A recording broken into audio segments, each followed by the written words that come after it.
ഇസ്ലാമിലെ വളരെ അടിസ്ഥാന വിശ്വാസങ്ങളിൽ ഒന്നാണ് ദൈവവിധിയിലുള്ള വിശ്വാസം. സാധാരണ ദൈവവിധിയെക്കുറിച്ച് പറയുമ്പോൾ എത്തീസ്റ്റുകൾ പറയാറുള്ളത് മനുഷ്യൻ വിചാരിച്ചാൽ നടക്കാത്തതൊന്നുമില്ലെന്നാണ്.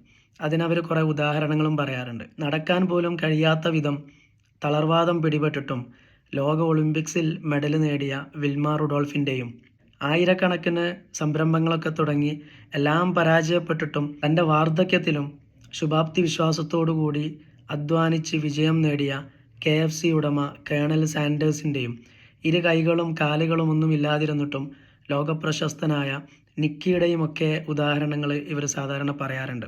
തീർച്ചയായും ദൃഢനിശ്ചയവും ആത്മവിശ്വാസവും ഒക്കെ ഒരു മനുഷ്യന് വേണം. പല ആളുകളെയും പല ഉയരങ്ങളിലും എത്തിച്ചിട്ടുള്ളത് അതൊക്കെ തന്നെയാണ്. എന്ന് വെച്ച് ദൈവവിധിയെ മറികടക്കാൻ നമുക്ക് കഴിയില്ല.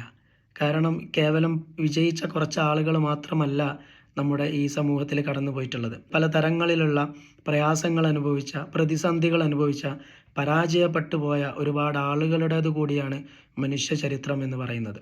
ഈ വിൽമ റുഡോൾഫ് പങ്കെടുത്തതുപോലെയുള്ള എത്രയെത്ര ഒളിമ്പിക്സുകളാണ് കഴിഞ്ഞു പോയിട്ടുള്ളത്. ഈ ഒളിമ്പിക്സിലൊക്കെ ഏതൊരു മത്സരത്തിലും ഒരാൾ മാത്രമല്ലേ ജയിക്കുന്നുള്ളൂ.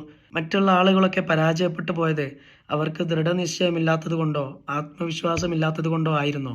ഒരിക്കലുമല്ലല്ലോ. അതുകൊണ്ട് തന്നെ നമ്മൾ മനസ്സിലാക്കേണ്ടത് മനുഷ്യർക്ക് ചില പരിമിതികളൊക്കെ ഉണ്ട് എന്നുള്ളതാണ്. എല്ലാവർക്കും ഒരേപോലെ ആകാൻ കഴിയില്ല. ഒരാളുടെ കഴിവ് മറ്റൊരാൾക്ക് എത്ര തന്നെ അധ്വാനിച്ചാലും ഒരുപക്ഷെ നേടിയെടുക്കാൻ കഴിയണമെന്നില്ല.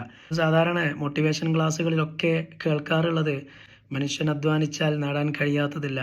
നമ്മൾ ഡെഡിക്കേറ്റ് ചെയ്ത് ഒരു സംഗതി ചെയ്തു കഴിഞ്ഞാൽ തീർച്ചയായിട്ടും നമുക്ക് അതിൽ വിജയിക്കാൻ കഴിയും എന്നൊക്കെ നമ്മൾ കേൾക്കാറുണ്ട്. ദൈവത്തിലൊന്നും വിശ്വാസമില്ലാതെ തന്നിൽ മാത്രം വിശ്വാസം അർപ്പിക്കുന്ന ആളുകൾക്ക് ജീവിതത്തിൽ പരാജയങ്ങൾ സംഭവിക്കുമ്പോൾ അവർക്ക് പിടിച്ചു നിൽക്കാൻ കഴിയാറില്ല എന്നുള്ളതാണ്. അവരാകെ തളർന്നു പോകും, അവർ വിഷാദത്തിനടിപ്പെടും.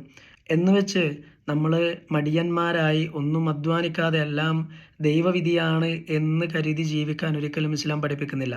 ഒരിക്കലും നമ്മളുടെ വീഴ്ച കൊണ്ട് നമ്മൾ ഖേദിക്കാൻ ഇടവരരുത്. നമ്മൾക്ക് ദൈവം തന്ന അനുഗ്രഹങ്ങൾ വെച്ച് നമ്മളുടെ ചിന്തയും കഴിവും ശേഷിയും ഒക്കെ ഉപയോഗിച്ച് നമ്മൾ പരമാവധി അധ്വാനിക്കണം എന്ന് തന്നെയാണ് ഇസ്ലാം പഠിപ്പിച്ചിട്ടുള്ളത്.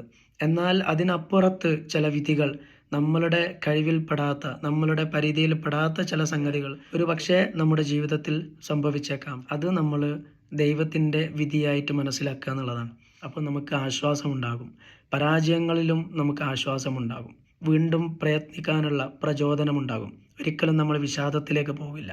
ഒരിക്കലും നമ്മൾക്ക് ജീവിതം മടുത്തു പോവില്ല. ഒരിക്കലും നമ്മൾ അഹങ്കാരികളായി മാറില്ല. ഒരിക്കലും നമ്മൾക്ക് നിരാശയും ബാധിക്കില്ല. ഇതാണ് ഇസ്ലാമിൻ്റെ ഈ വിഷയത്തിലെ കാഴ്ചപ്പാട്.